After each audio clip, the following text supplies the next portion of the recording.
Pertama, saya ingin menyampaikan beberapa sanggahan terhadap argumentasi yang telah diberikan oleh Tim Pro. Pertama, terkait regulasi harga.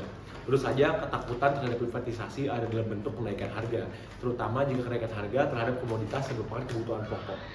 Air tergolong ke dalam komoditas tersebut. Solusi yang telah diberikan oleh Tim Pro adalah dengan membatasi harga, dengan pemerintah membatasi harga air yang ada di masyarakat. Namun, Tim Pro gagal menyadari bahwa ini akan menyebabkan terjadinya dead weight loss secara ekonomi. Apa itu dead weight loss? Dead weight loss merupakan perbedaan antara penawaran dan permintaan. Hal ini terjadi karena PT-PT kecil tidak bisa masuk ke dalam pasar, mereka tidak bisa berpartisipasi karena harga maksimal itu terlalu rendah bagi mereka.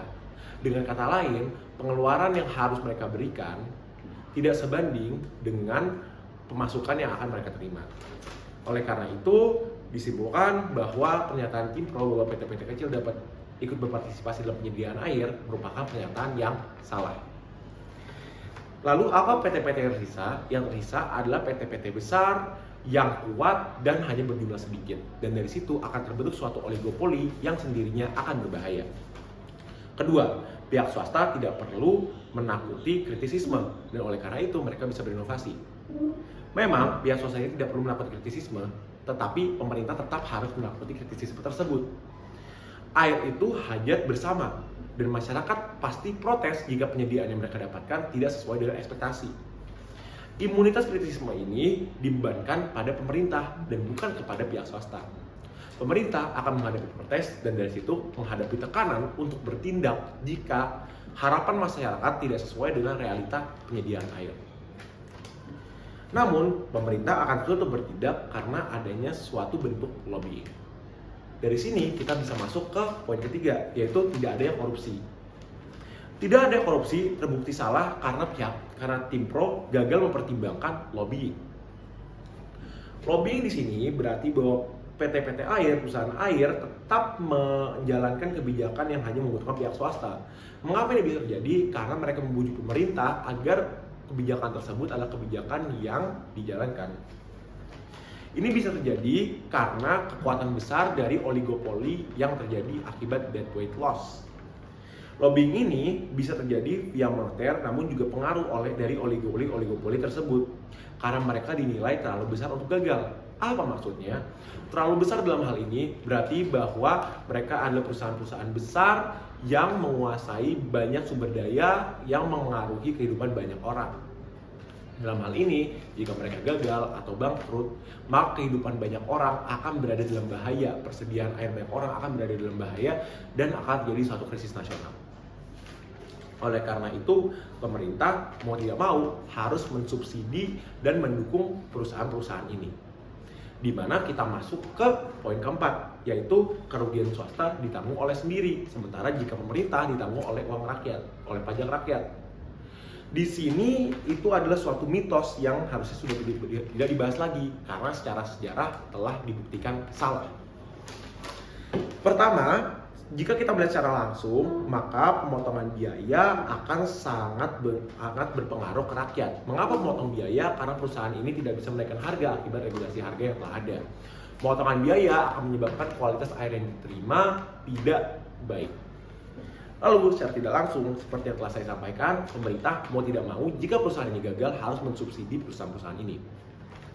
Maka dari itu, jika perusahaan-perusahaan ini gagal, mereka mengalami kerugian dan mereka harus meminjam uang dan mereka tidak bisa membayar angsuran, maka pemerintah harus mensubsidi mereka. Dan dari mana asal subsidi tersebut? Asal subsidi tersebut adalah dari uang pajak rakyat. Oleh karena itu, ujung-ujungnya rakyat harus kembali membayar untuk pihak swasta. Baiklah, di situ saya sudah menyampaikan beberapa argumen, beberapa sanggahan untuk Tim Pro dari segi ekonomi dan dari segi politik. Maka saya akan menambahkan beberapa argumentasi saya sendiri dari segi hukum dan dari segi sejarah. Dari segi hukum, kita bisa melihat Undang-Undang Dasar 1945 di mana cabang produksi yang menguasai hajat hidup orang banyak harus dikuasai oleh negara. Di sini kita mengetahui bahwa air termasuk dalam cabang produksi tersebut. Oleh karena itu, jika air dikontrol oleh pihak swasta dan bukan negara, maka terjadi suatu pelanggaran Undang-Undang Dasar yang menjadi landasan negara kita. Jika kita melihat secara sejarah, maka Privatisasi air bukanlah sesuatu yang baru, bukanlah sesuatu yang masih teoritis. Dan saya bisa mengatakan hal-hal yang telah saya simpulkan karena itu semua juga berasal dari sejarah, bukan hanya omongan belaka. Tim Pro tidak mengatakan kegagalan dari privatisasi air yang telah terjadi di Jakarta dan di Inggris. Mereka terlalu fokus pada keburukan-keburukan dari penguasaan air oleh PAM, oleh pihak negara, dan dari situ mereka tidak menyadari kegagalan privatisasi air di daerah-daerah tersebut. Yang terjadi sama dengan yang telah saya sampaikan sebelumnya, yaitu tidak ada inovasi disebabkan oleh pemotongan biaya. Di Jakarta maupun di Inggris terjadi pipa-pipa yang tidak terawat, tidak ada pipa baru, tidak kualitas air yang menurun, dan juga bahkan pembuangan limbah ke sungai-sungai untuk memotong biaya.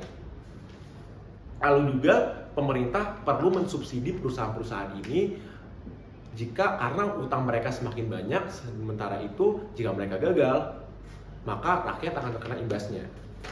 Dan ketiga, masyarakat kelas bawah sering juga diabaikan dalam perencanaan. Mengapa begitu? Dalam perencanaan pembangunan pipa, masyarakat rakyat bawah ini dinilai kurang ekonomis dan juga tenaga dan juga uang yang harus dikeluarkan untuk infrastruktur daerah mereka dinilai terlalu besar. Maka dari itu, apa solusi yang dapat saya berikan? Solusi yang dapat saya berikan adalah reformasi PAM. Reformasi PAM tidak hanya datang dari peningkatan akuntabilitas, transparansi, dan efisiensi dari perusahaan tersebut, namun juga melalui suatu skema yang telah dilaksanakan oleh berbagai negara di Eropa. Skema tersebut adalah dalam bentuk peminjaman dari bank. Peminjaman dari bank ini didukung oleh pemerintah, sehingga suku bunga yang diberikan masih wajar dan dapat memfasilitasi PAM untuk mengambil risiko dan untuk berinovasi. Di sini perlu diingat bahwa PAM ini masih memberikan hajat hidup orang banyak, dan oleh karena itu inovasi yang didatangkan akan sangat-sangat baik. Saya Asrida Putra dan terima kasih.